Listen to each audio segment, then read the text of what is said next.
estudió en Roma, en la Pontificia Universidad Gregoriana, así que está bueno recordarlo, y da hace mucho tiempo clases aquí en la Escuela de Teología.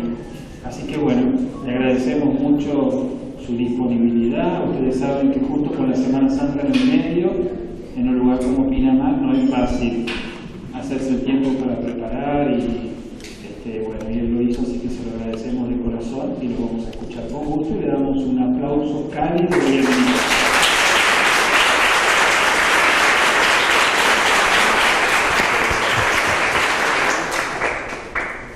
Bueno, muchas gracias, Padre Luis. Levantaste un poco después de pedir tanto que no se vayan. Antes, yo creo que ahora queda.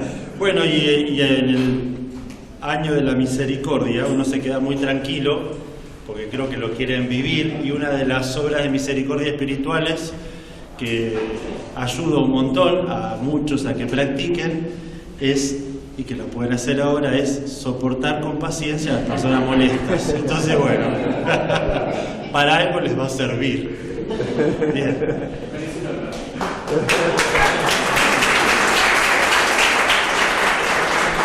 Está bien, aplaudan ahora porque después vienen los debates. Bien, el título que puso el Padre Luis para la charla de ahora es, que consensuamos, sí, es la llamada a renovar la misericordia divina a través de los santos San Juan Pablo II y Santa Faustina. Entonces, por un lado, así, podríamos decir, a partir de la cuestión de teología fundamental, no es que no voy a hablar tanto de cada uno de ellos, sino por ahí primero, en dos partes, lo que es la cuestión de la vida cristiana en relación con la revelación, un poquito con el tema de las revelaciones privadas, porque tiene que ver justamente con esta devoción de la misericordia, ¿no? No es simplemente dos santos, sino que en el medio hay una revelación, ¿sí?, privada. Entonces, ¿cómo se entiende esto? ¿Cuál es el lugar? Y el tercer momento, espero que llegue a llegar, algunas ideas de la propuesta que hace Juan Pablo II sobre la misericordia en su gran encíclica Dives in Misericordia, ¿sí? Bien, entonces, en el primer punto, la cuestión de la revelación, ¿sí? La vida cristiana se basa en la respuesta a la llamada que Dios le realiza personalmente al hombre a través de su palabra, que en la plenitud de los tiempos se manifiesta de modo pleno y como único mediador en el Verbo encarnado, con quien, a través del Espíritu Santo, invita al hombre a entrar en una comunión íntima con él, a entablar un diálogo de amistad y estar en su compañía. Esto es prácticamente la introducción de la Dei Verbum, ¿no? Esta llamada se realiza a través de la recepción de la palabra de Dios, que escucha por la fe y por la predicación. El encuentro con la palabra de Dios se da por la acción interna del Espíritu Santo, el Maestro interior, y por la palabra exterior de la predicación. Este encuentro, que es personal e interior con Dios, se da conjuntamente en el encuentro con la predicación de la Iglesia con la comunidad eclesial. La fe, la vida cristiana, se vive personal y comunitariamente. Entonces, el creyente vive en relación con la palabra de Dios que encuentra en la Sagrada Tradición y en la Sagrada Escritura y en la enseñanza de la Iglesia, la comunidad donde vive esa palabra y que tiene su expresión carismática en el magisterio, que es intérprete autorizado para comprender la palabra en su sentido original y en las implicaciones que tiene para la vida contemporánea. Entonces, a ver, la fuente de nuestra vida cristiana se da en la revelación de Dios.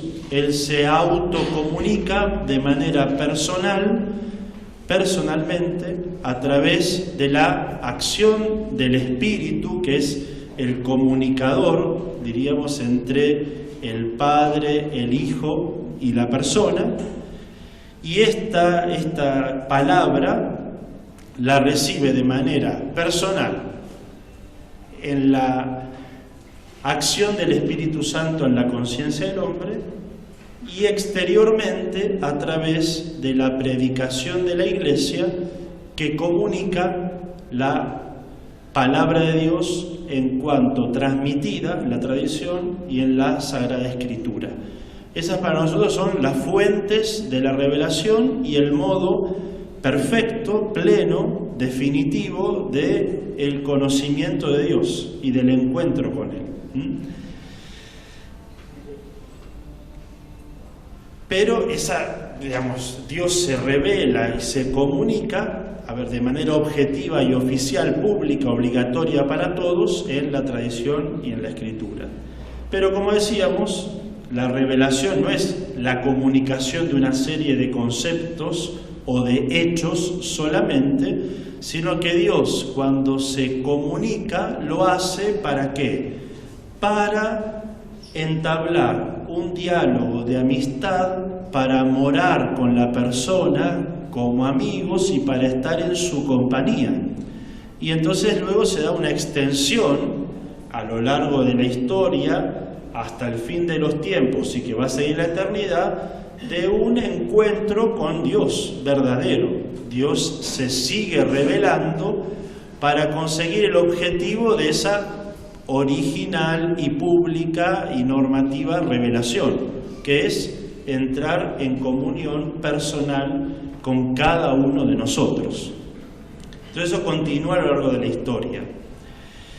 Ahora, dentro de ese desarrollo, ¿sí?, el acceso a la palabra de Dios, a la tradición, con la guía del magisterio de la Iglesia, en la vida de la Iglesia, necesita también de distintas mediaciones para poder comprender y actualizar lo que Dios dice. Hay muchas, ¿no?, en la vida de la Iglesia. Una importantísima son los santos. Y entonces ahí sería el lugar en el que ponemos, revelación divina, los santos dentro de la economía de la salvación, del plan de la salvación. ¿Y los santos quiénes son? Estas personas que han vivido en plena fidelidad a la palabra recibida, fueron transformados por la gracia y se convierten en testigos vivientes de el haber podido realizar lo que Dios quería. Para esto voy a leer de Verbum Domini, recién estamos con Dei Verbum, ahora Verbum Domini en el número 48, hablando de la comprensión de la Escritura, la interpretación de la Escritura, dice: esta interpretación quedaría incompleta si no se estuviera también a la escucha de quienes han vivido realmente la palabra de Dios, es decir, de los santos. Así, la interpretación más profunda de la Escritura proviene precisamente de los que se han dejado plasmar por la palabra de Dios a través de la escucha, la lectura y la meditación asidua. Y luego, en el 49, dice: la santidad se inscribe así, en cierto modo, en la tradición profética, en la que la palabra de Dios toma a su servicio la vida misma del profeta. En este sentido, la santidad en la Iglesia representa una hermenéutica de la Escritura de la que nadie puede prescindir. El Espíritu Santo, que ha inspirado a los autores sagrados, es el mismo que anima a los santos a dar la vida por el Evangelio. Acudir a su escuela es una vía segura para emprender una hermenéutica viva y eficaz de la palabra de Dios. Es decir, entonces, si queremos comprender, interpretar correctamente lo que Dios nos quiere decir, una vía segura, esta expresión es muy importante en el magisterio de la Iglesia, un camino seguro, es el seguir también, el imitar a los santos, que van a actualizar el mensaje del Evangelio en un aspecto determinado y en una cultura determinada. Entonces son, como decimos típicamente, ¿no? Los santos son intercesores y a la vez modelos. Y son aquí, dice, modelo específicamente porque interpretan adecuadamente y de una manera vital la palabra de Dios. Y entonces uno puede decir, bueno, a ver, una manera de interpretar la Escritura va a ser ver la vida de los santos y comprenderla a través de la vida de ellos, porque así como la palabra se hace carne, y ahí se revela y se hace visible, todo lo que escucharon antes con el obispo, bueno, también de una manera, no igual obviamente, dependiente, se hace carne en la vida del santo. Porque el objetivo de la revelación es esa comunión íntima, y entonces vemos cómo todo esto que Dios quiso y lo que realizó realmente tuvo éxito, es decir, se dio en algunos y quiere que se dé eso en todos. Entonces, en la vida de los santos tenemos una ayuda segura para nuestro seguimiento e imitación de Cristo. A la vez que ellos pueden resaltar, movidos por Dios, algún aspecto importante de la palabra de Dios que sea necesario renovar en nuestra vida. Y ahí es la aplicación de la magnitud, ¿no?, y la riqueza del Evangelio y de Cristo mismo a aspectos particulares como respuesta a necesidades propias de una cultura, un carisma o algo que está no presente en la cultura y que la palabra de Dios quiere poner. Y entonces el Espíritu suscita el carisma en un santo para que responda, para que aliente, para que exhorte o para que haga visible algo de lo que nos estamos olvidando. En este tema, obviamente, de la misericordia, un lugar privilegiado han tenido Santa Faustina y San Juan Pablo II, en una interesantísima relación entre cómo el Espíritu suscita un santo y se le revela, y a la vez suscita también en el magisterio de la Iglesia quien pueda interpretar correctamente este fenómeno espiritual o acción de Dios y ayudar a comprenderlo y a darle el lugar que le corresponde en la vida de la Iglesia. Bien, como decía al principio, el segundo punto, ¿no?, como un tema importante en esta vida de Santa Faustina, no es simplemente que vivió en la fidelidad, sino que tuvo la revelación de Jesucristo. La cuestión de las revelaciones privadas son importantes, ¿no? Cuando hablamos de revelación sobrenatural, estamos diciendo esta acción directa de Dios que es fundante, que es fuente para nuestra fe obligatoria y normativa, en donde Dios ya habla plenamente y dice todo, ¿no?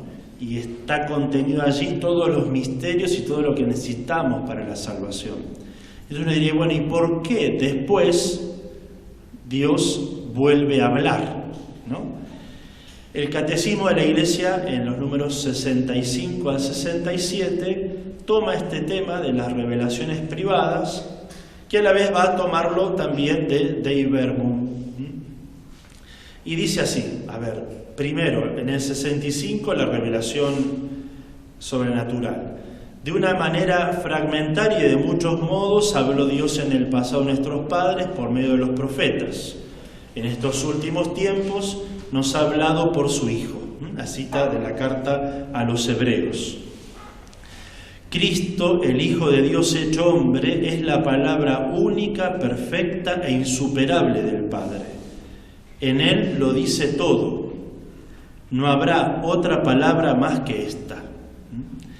Y ahí cita esta interpretación de la palabra de Dios, el Catecismo, a otro santo, San Juan de la Cruz. San Juan de la Cruz, después de otros muchos, lo expresa de manera luminosa, comentando este texto. Y dice así: porque en darnos como nos dio a su Hijo, que es una palabra suya, que no tiene otra, todo nos lo habló junto y de una vez en esta sola palabra, porque lo que hablaba antes en partes a los profetas, ya lo ha hablado todo en él, dándonos al todo que es su Hijo. Por lo cual, el que ahora quisiese preguntar a Dios o querer alguna visión o revelación, no solo haría una necedad, sino que haría agravio a Dios, no poniendo los ojos totalmente en Cristo, sin querer otra alguna cosa o novedad.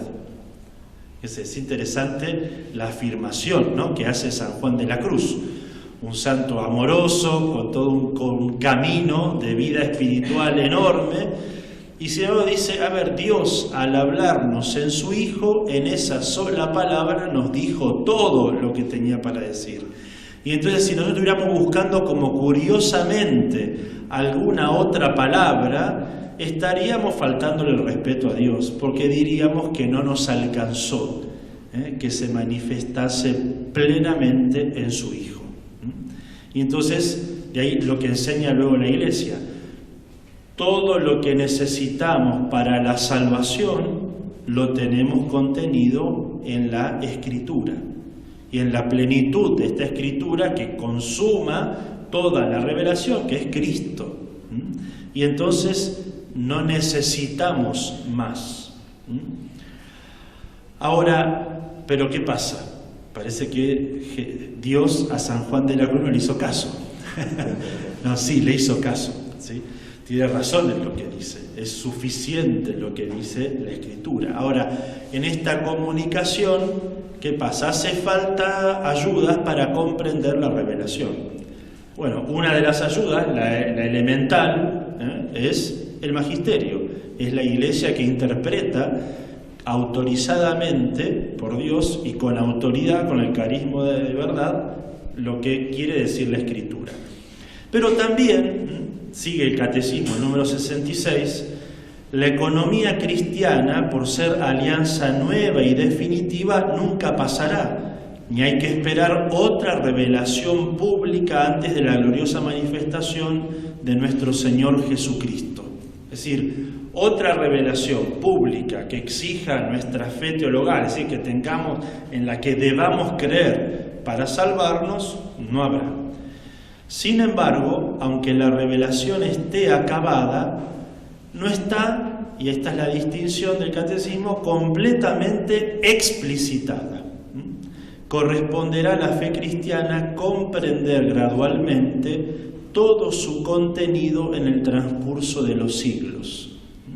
Entonces, lo que el Señor revela a través de toda su vida, obras y palabras, tenemos que comprender y explicitar en él todo el sentido y las implicaciones que tiene para la vida del hombre a lo largo de los siglos, con temas que son nuevos, ¿no? Y responder a esto. Y entonces, gradualmente, la Iglesia, toda la comunidad creyente va comprendiendo, profundizando verdaderamente en la revelación. El número 67. A lo largo de los siglos ha habido revelaciones llamadas privadas, algunas de las cuales han sido reconocidas por la autoridad de la Iglesia. Estas, sin embargo, no pertenecen al depósito de la fe. Es decir, no forman parte de la revelación pública, objetiva y obligatoria, normativa. Su función, ¿cuál es? No es la de mejorar o completar la revelación definitiva de Cristo. ¿Ven? Ahí está de acuerdo con San Juan. Sino la de ayudar a vivirla más plenamente en una cierta época de la historia. Y entonces las distintas revelaciones a lo largo de la historia, realizadas por Jesucristo, por la Virgen, ¿no? ¿Para qué están? Para ayudar a vivir más plenamente el Evangelio en una determinada época. Pero sin embargo también, ahí sigue el catecismo, esto se tiene que realizar guiado por el magisterio de la Iglesia. ¿Y a quién guía el magisterio de la Iglesia? Al sentir de los fieles, al sensus fidelium, explícitamente lo dice así, para que lo ayude a saber discernir y acoger lo que en estas revelaciones constituye una llamada auténtica de Cristo o de sus santos a la Iglesia. Y entonces estas revelaciones, Dios es el que está hablando, pero tienen que estar analizadas y aprobadas por el magisterio, que va a ayudar a los fieles a comprender y recibir lo que realmente es una revelación realizada por Dios. La fe cristiana no puede aceptar, sigue el catecismo, ¿no? La fe cristiana no puede aceptar revelaciones que pretenden superar o corregir la revelación de la que Cristo es la plenitud. Es el caso de ciertas religiones no cristianas y también de ciertas sectas recientes que se fundan en semejantes revelaciones. Y entonces decimos, la revelación, para que sea verdaderamente una revelación realizada por Dios, va a tener que estar en una relación de continuidad homogéneamente con la Sagrada Escritura y la Sagrada Tradición. Ese es el primer criterio. Si dice algo que es distinto, nuevo, realmente, que no está contenido en el depósito de la fe, por eso mismo ya no va a ser verdaderamente una revelación divina, ¿no? Una revelación privada, ¿sí? Y entonces la función del magisterio va a ser la de discernir, en primer lugar, si esto viene de Dios en cuanto a que el contenido no se opone. Lo primero que podría decir es, el contenido de esta revelación no se opone al Evangelio, está en consonancia. Después podría llegar a decir, y ahí son menos los casos, un tema más complicado, a ver esto, si verdaderamente es una acción sobrenatural o no. A ver, se distingue esto. A ver, alguien dice que esto me lo dijo San Torcuato, ¿sí? Y entonces lo que la Iglesia tiene que decir es, a ver, este mensaje no contradice el Evangelio, está bien, pero puede no decir nada acerca de que sea realmente un acontecimiento sobrenatural. En algunos casos sí puede aseverar que sea algo realizado por Dios.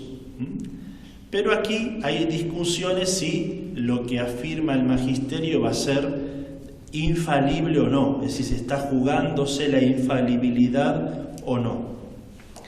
En algunos pocos casos aparece el reconocimiento del magisterio de revelaciones privadas que se asume el evento entero.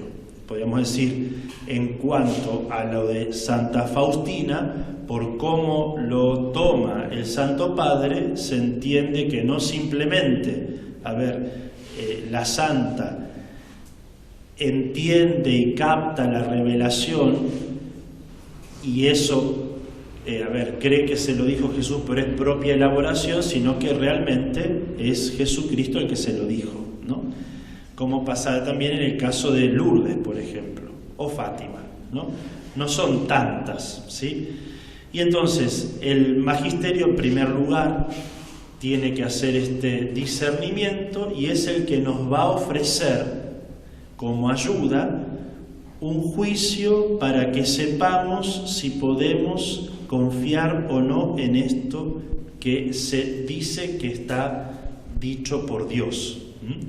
Y que es importante porque uno dice, algo que uno puede decir, ámense los unos a los otros, ¿no? Ámense ustedes dos, ¿no? Y está bien. Ahora, si yo te digo, Dios me está diciendo ahora que se amen, ahí es otro cantar, ¿no? Yo estoy invocando una autoridad, ¿sí?, que se tiene que probar si es así, porque tiene un poder de una fuerza de imposición muy grande, ¿no? Y a la vez me van a escuchar mucho más, ¿no? Si yo estoy hablándole yo solo, así no pasa nada, pero si yo le digo esto lo está diciendo Dios, todos van a parar la oreja, ¿no? Bueno, entonces es necesario el juicio ¿sí? Mientras tanto, ¿qué pasa? Me dice, uy, pero a ver, si habló Jesús, ¿no? Vamos corriendo atrás de lo que dice. Uno puede decir sí, en cierto sentido, pero mientras tanto, ¿qué? Podemos esperar con tranquilidad, sin caer en dos extremos. A ver, sin despreciar prejuiciosamente lo que se supone que es una revelación privada, ni tampoco ya de manera tan imprudente asumirlo como una revelación, como una palabra que Dios está comunicando, y poner una atención excesiva en esto. ¿Y por qué podemos esperar con tranquilidad? Porque en la revelación divina, y que ya sabemos que no hay duda que es palabra de Dios, tenemos todos los elementos necesarios para la salvación. Y entonces siempre el centro, ¿no?, de nuestra escucha y fidelidad va a ser la revelación sobrenatural y pública, ¿no? Y entonces podemos esperar, ¿sí?, sin irnos, y nunca, a ver, sin duda, nunca una revelación privada puede estar por encima de la revelación pública y oficial, ¿no?, de la Iglesia, de Dios mismo, ¿sí?, de Dios. Incluso, decimos esto, a ver, con lo que Dios revela y está contenido en el depósito de la fe, tenemos obligación de creerlo para salvarnos, ¿sí? Una revelación privada, ¿sí?, aunque conste con nihil obstat de la Iglesia y que incluso diga que puede ser una acción sobrenatural, el fiel cristiano tampoco está obligado a adherir, ¿sí? Obviamente, ¿no?, si la Iglesia te dice que ahí está de acuerdo con el Evangelio, lo toma y afirma que es un acto de Dios, el desecharlo así nomás sería un acto de impiedad, ¿no? Pero es importante esto, no está obligado el cristiano a responder con fe sobrenatural, teologal, a este mensaje, sí a la revelación. Bien, y esto, a ver, dice, bueno, pero ¿por qué es esta cuestión también, no? Porque es muy importante el que lo que se está diciendo se corrobore si está de acuerdo con el Evangelio, si Dios lo hace. ¿Por qué? Porque afecta algo tan grande como ni más ni menos que el entregarle mi vida a Dios mismo y no a algo falso.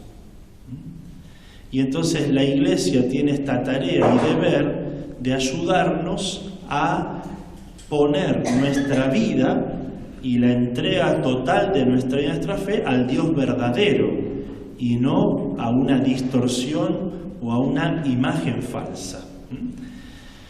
Por un lado, esta cuestión de la interpretación adecuada de lo que dice lo que dice Dios, o de lo que se dice acerca de Dios, no es algo que se lo atribuye el magisterio de la Iglesia después, porque se le ocurrió decir lo que yo diga va a ser la verdad y lo que se tiene que entender, sino que este tema de la interpretación adecuada ya forma parte del proceso mismo de la revelación. Y aquí ponemos tres ejemplos, ¿no? Por un lado, Jesús mismo, en el Evangelio, si recuerdan, cuando está la discusión en la resurrección de los muertos entre lo que creían los saduceos y los fariseos con respecto a unos mismos textos de la ley. Unos afirmaban una cosa y otros afirmaban otra. Marcos 12, 18, 27. En esto Jesús interpreta y dice: esto se entiende así, que sí resucitan los muertos, y a los que lo niegan, los saduceos, les dice: ustedes están en un grave error. ¿Ven? Dentro de la misma escritura está este elemento de una interpretación correcta o incorrecta. Dice, bueno, ahí está bien, pero lo hace Jesús, que es la palabra, ¿no? Pero luego, a ver, en la primera carta de Juan, capítulo 2, 21 al 24, también aparece ya en uno de los apóstoles. No les he escrito porque ignoren la verdad, sino porque la conocen, y porque ninguna mentira procede de la verdad. ¿Quién es el mentiroso, sino el que niega que Jesús es el Cristo? Este es el anticristo, el que niega al Padre y al Hijo. Todo aquel que niega al Hijo tampoco tiene al Padre, y el que confiesa al Hijo tiene también al Padre. En cuanto a ustedes, que permanezcan ustedes lo que oyeron desde el principio. Si lo que oyeron desde el principio permanece en ustedes, ustedes también permanecerán en el Hijo y en el Padre. ¿Ven? Aquí también se establece un criterio de verdad, de autenticidad. Y después el otro, San Pablo, Gálatas 1, 6 al 10, también lo va a decir: me maravillo de que tan pronto hayan abandonado al que os llamó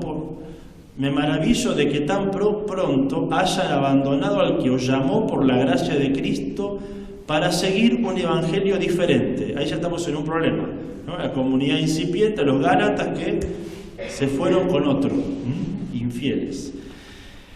Que en realidad no es otro evangelio, sino que hay algunos que os perturban y quieren pervertir el evangelio de Cristo. Y dice, pero si aún nosotros, es decir, él mismo o los apóstoles, o un ángel del cielo os anunciara otro evangelio contrario al que os hemos anunciado, sea anatema. Es decir, la fidelidad y la interpretación correcta del evangelio forma parte de la misma revelación y continúa en la tarea de la Iglesia. ¿Para qué? Como un servicio, no a una autoridad, sino al creyente, para que no se vaya con otro evangelio, con un evangelio distinto, es decir, para que no tenga el encuentro con el verdadero Jesucristo. ¿Sí? Claro, uno con respecto a las revelaciones, ¿sí? Estas manifestaciones, ya lo escuchamos después, nos toca, somos contemporáneos a varias, ¿no? Y a veces pasa esto de decir, pero ¿cómo puede ser, ¿no?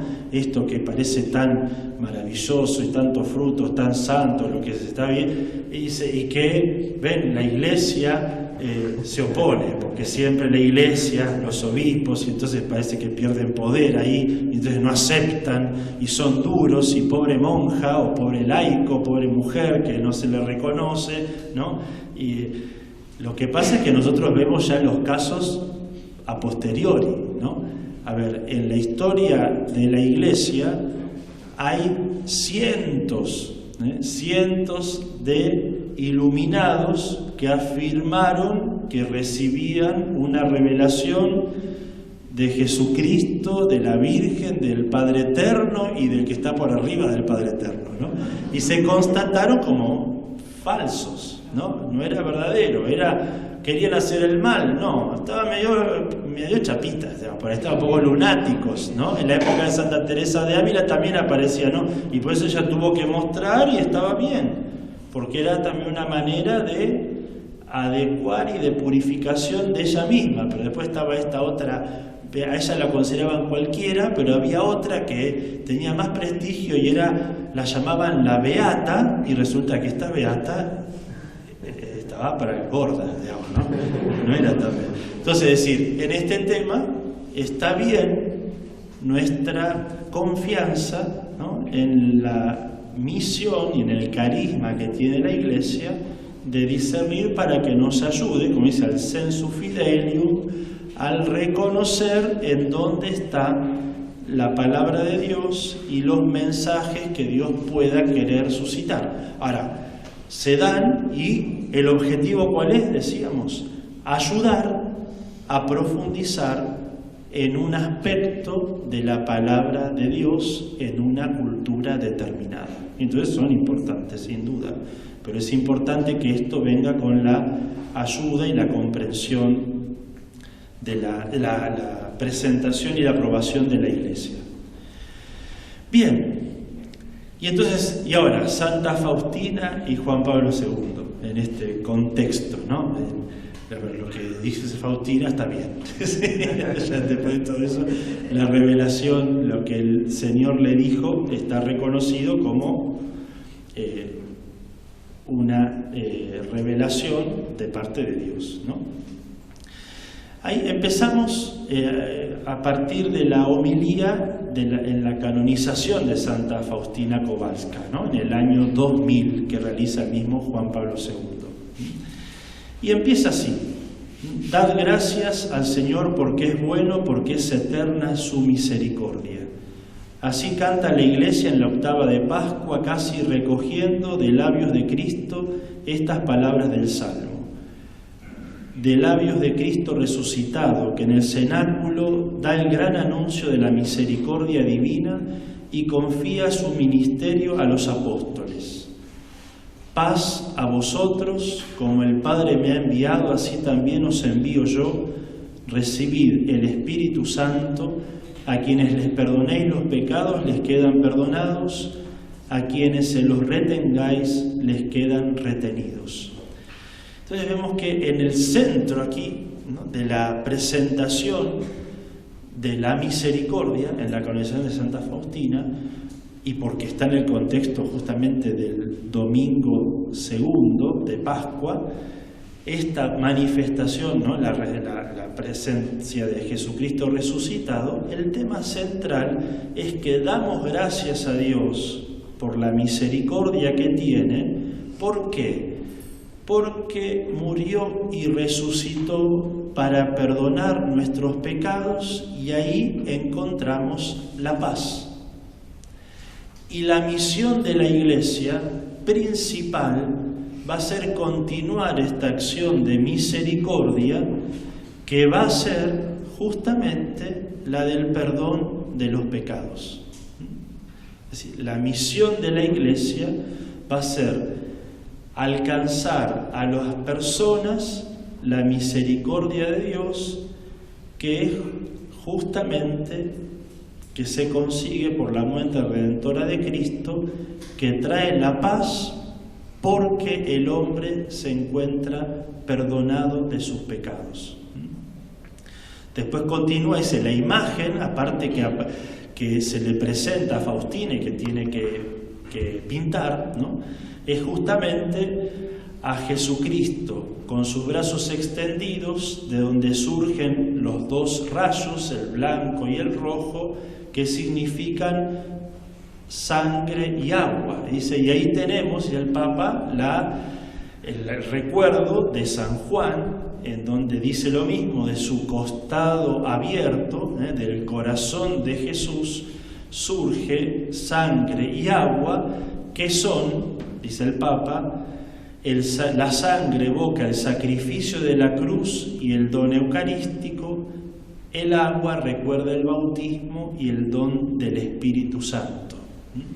Y entonces ahí vemos que la realización concreta de la misericordia se va a dar a partir de esta unión con Cristo sacramental, ¿sí?, a través de la fe, del bautismo y de la Eucaristía. Sigue el Papa, la misericordia divina llega a los hombres a través del corazón de Cristo crucificado. Y cita del diario de Faustina: hija mía, di que soy el amor y la misericordia en persona. Cristo derrama esta misericordia sobre la humanidad mediante el envío del Espíritu, que en la Trinidad es la persona amor. ¿Y acaso no es la misericordia un segundo nombre del amor? Y aquí el Papa en esta homilía está citándose a sí mismo en la encíclica Vive sin Misericordia.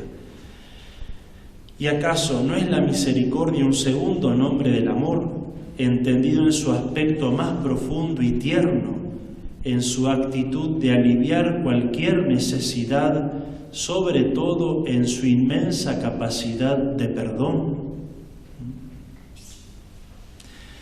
Y sigue, la humanidad, en el diario, la humanidad no encontrará paz hasta que no se dirija con confianza a la misericordia divina. El hombre no solo recibe y experimenta la misericordia de Dios, sino que está llamado a usar misericordia con los demás. Bienaventurados los misericordiosos, porque ellos alcanzarán misericordia. Entonces, del recibir la misericordia divina uno se convierte en agente de misericordia. Pero diría, un aspecto así central que pone el Papa después en la encíclica, y como empieza Vive sin Misericordia, en donde quiere explicitar que esta encíclica viene en continuidad y explicita el Vaticano II en sus documentos más importantes, en Gaudium et Spes sobre todo, que hay una unidad, obvio, entre la misericordia y el amor. Y entonces quiere establecer que la misericordia es un modo de amor, no algo distinto. Dios es amor. Y cuando se relaciona con el débil y el pecador, se llama misericordia. Y entonces, del nombre de Dios que aparece en el Evangelio, en la carta de Juan, Dios es amor, este sería en el Evangelio el nombre más propio, ¿sí? Cuando decimos que es misericordioso, estamos hablando de una manera de amar de Dios. ¿En relación con qué? Con el hombre pecador y débil. Entonces diríamos, la misericordia tiene como una doble acepción, ¿no? Es el reconocimiento del Todopoderoso, habla de una superioridad, ¿no? Como decía el obispo antes, ante la debilidad del otro. Ser misericordioso con el que sufre, con el débil, con el enfermo, y ser misericordioso con el pecador. En los dos lugares también tenemos el tema del pecado. ¿Por qué?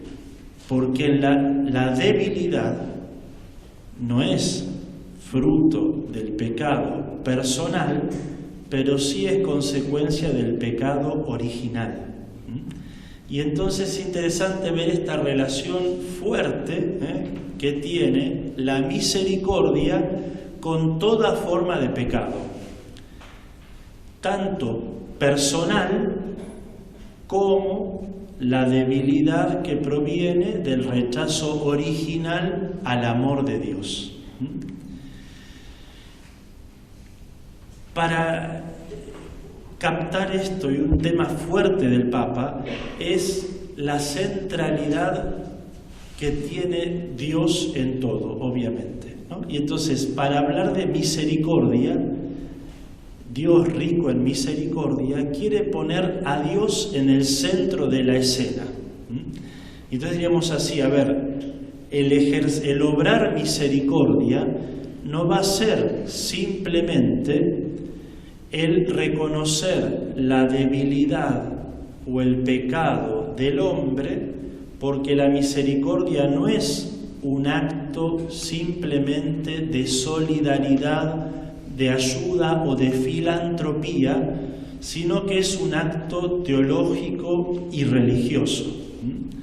Y entonces, para que el hombre pueda llegar a conocerse en su identidad, en sus límites, en su realidad, y pueda reconocer al otro como alguien, tiene que encontrarse con Dios. Si Dios no está puesto en el centro de la vida del hombre y de la humanidad, no hay posibilidad, diríamos, de verdadero amor y de verdadera misericordia, ¿no? Dios tiene que estar en el centro de la vida del hombre. Y va a decir así en la encíclica, ¿no? Las palabras citadas, esto que les dije antes, ¿no? Dios rico en misericordia, da la vida en Cristo, manifiesta al verdadero hombre, el rostro del hombre. Dice, las palabras citadas son un claro testimonio de que la manifestación del hombre en la plena dignidad de su naturaleza no puede tener lugar sin la referencia, no solo conceptual, sino también íntegramente existencial a Dios. El hombre y su vocación suprema se desvelan en Cristo mediante la revelación del misterio del Padre y de su amor. Y pero voy a decir algo como programático. Cuanto más se centre el hombre en la misión desarrollada por la Iglesia, cuanto más se centre en el hombre la misión desarrollada por la Iglesia, es decir, que la misión de la Iglesia es de estar al servicio de la salvación del hombre, obviamente, cuanto más sea, por así decirlo, antropocéntrica, está diciendo lo mismo, tanto más debe corroborarse y realizarse teocéntricamente, esto es, orientarse al Padre en Cristo Jesús. Es decir, y dice, no se pueden contraponer estas dos tendencias, que vendría a ser, a ver, de manera más sencillo, el único mandamiento con una doble fase: amar a Dios por encima de todas las cosas y el prójimo como a sí mismo. Y aquí no podemos separarlos o pensar que podemos amar al prójimo sin el amor a Dios, o que ya suplanta, digamos, o ya alcanza, digamos, o estoy realizando el amor a Dios en el amor al prójimo. No, es decir, el centro de la vida del hombre es Dios, ¿no? El primer amado tiene que ser Él con todo el corazón, con todas las fuerzas y con todo el espíritu. Si a Dios lo pongo así en el centro de la vida y es mi vida y me relaciono con Él, recibo su amor y su misericordia, su perdón, voy a poder amar al hermano en serio y voy a poder entonces corroborar si estoy amando a Dios en la medida en que amo al hermano, ¿no? Pero no se excluye, ¿no? Nosotros rápidamente lo hacemos al revés, es decir, no podemos decir, ¿no?, que amamos a Dios si no amamos al hermano. Lo dice Santiago, ¿sí? Pero no quiere decir que no hace falta darle bolilla a Dios directamente, es decir, darle tiempo y amor y oración y encuentro, porque esto ya se supone en el acto de caridad al hermano. No. Ese amor al hermano, si no está basado en un vínculo con Dios, Dios se revela para entrar en comunión de amistad, para estar con Dios, quiere estar conmigo. Si no está esto, lo otro no se va a poder realizar de manera plena, constante, fiel, hasta el extremo. No se puede, ¿no? Por eso el centro, ¿sí?, del obrar del hombre y de la Iglesia tiene que ser Dios mismo. Dios tiene que estar en el centro. Y esto no es, diríamos, obvio en la práctica, ¿no? Muchas veces, aunque parezca mentira, a Dios se lo deja un poco de lado en favor de lograr las cosas de Dios, ¿sí? Para ocuparme de las cosas de Dios, a veces a Dios mismo lo puedo dejar. Y entonces es fuerte como Juan Pablo II marca este elemento central. Después va a poner una dificultad, ¿no? Esta que estoy diciendo ya sería una, ¿no? Dice, en el número 2, la mentalidad contemporánea, quizá en mayor medida que la del hombre del pasado, parece oponerse al Dios de la misericordia y tiende además a orillar de la vida y arrancar del corazón humano la misma idea de misericordia. Fíjese que está afirmando esto el Papa, que después lo va a decir también de otra manera Benedicto, y esto también lo cita el Papa Francisco en Misericordiae Vultus. Esta crisis en relación con la misericordia, ¿por qué? Porque se pone en contacto con la miseria y la debilidad del hombre.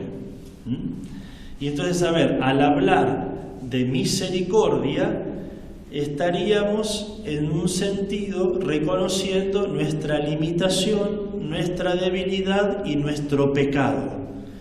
Y entonces eso dificulta el vínculo con Dios. ¿Por qué? Porque en vez de reconocer el amor de Dios, que yo siendo débil y pecador me amó hasta el extremo y dio la vida por mí, se convierte Dios en el acusado. ¿Por qué Dios hace o permite esto? ¿No? Entonces el problema del mal en el mundo, ¿sí? Y con el engaño del demonio que hace responsable al único que verdaderamente se hace cargo de nosotros y nos libera de lo que nosotros nos pusimos gratuitamente, le terminamos echando la culpa a él. Y entonces dice, Dios termina siendo el acusado. ¿Sí? ¿Se comprende esto? Y entonces uno podría decir, porque ya estamos cerca del tiempo, y entonces lo voy a poder decir todo, obviamente, como siempre me pasa. Entonces, a ver, por un lado, la unión entre, ¿no?, el explicitar la relación entre amor y misericordia es importantísima porque ayuda a no experimentar la humillación que puede experimentar el débil o el pecador.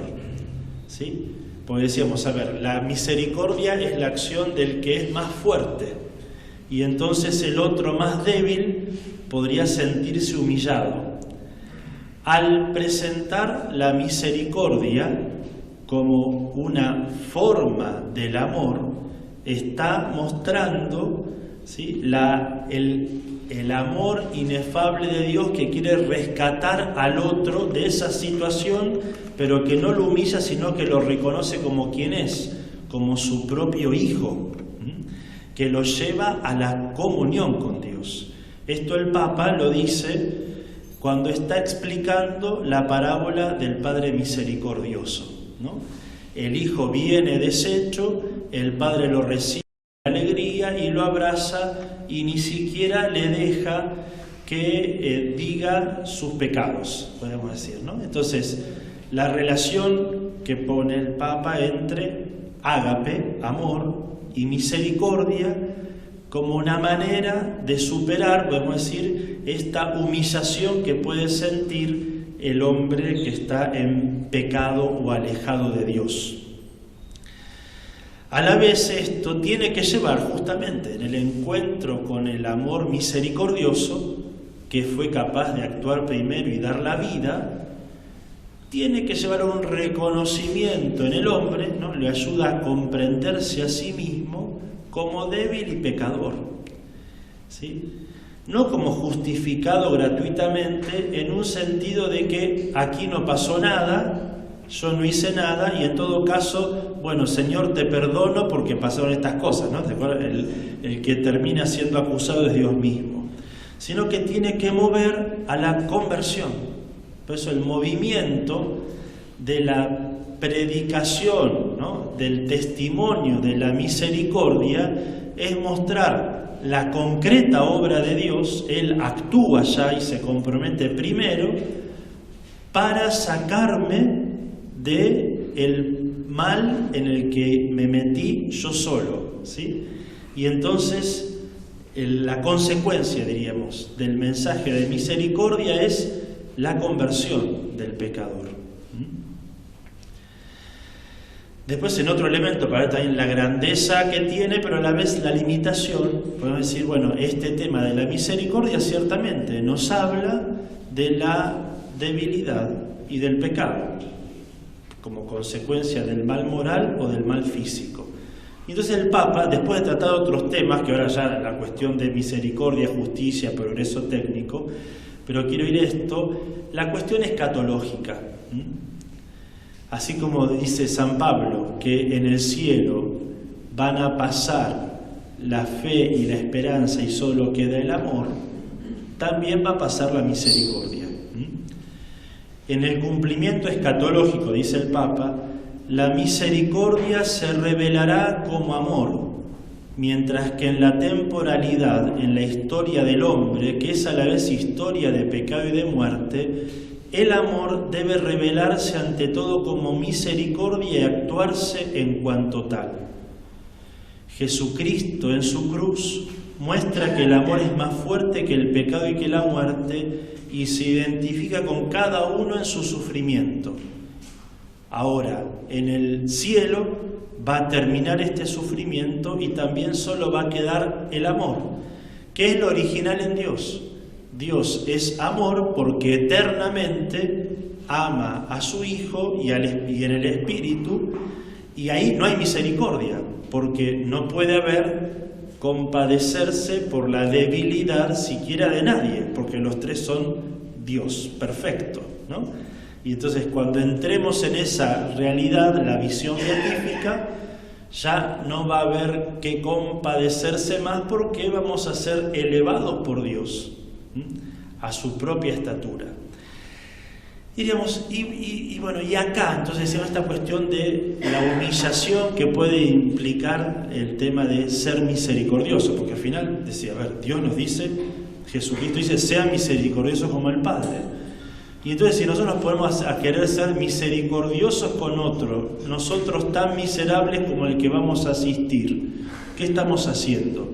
Entonces podemos decir que justamente en el ámbito de la vida de la gracia sobrenatural, al ser perdonados por Dios, somos elevados al nivel de obrar divino y podemos ejercer misericordia y no solo ayuda mutua, porque obramos no desde nosotros, sino desde la gracia que nos eleva. ¿Sí?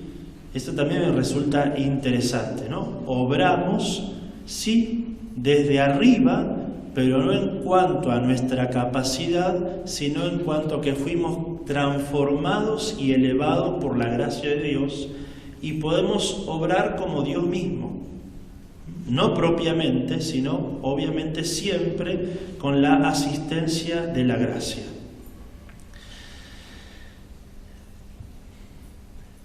Termino con esto, ¿no? Decimos, bueno, hay que ser misericordioso como el Padre con el hombre que sufre la limitación o la consecuencia del pecado. Pero podríamos decir esto como una, ¿cómo se dice? Batuta, ¿cómo se dice? Una... No, como una invitación así,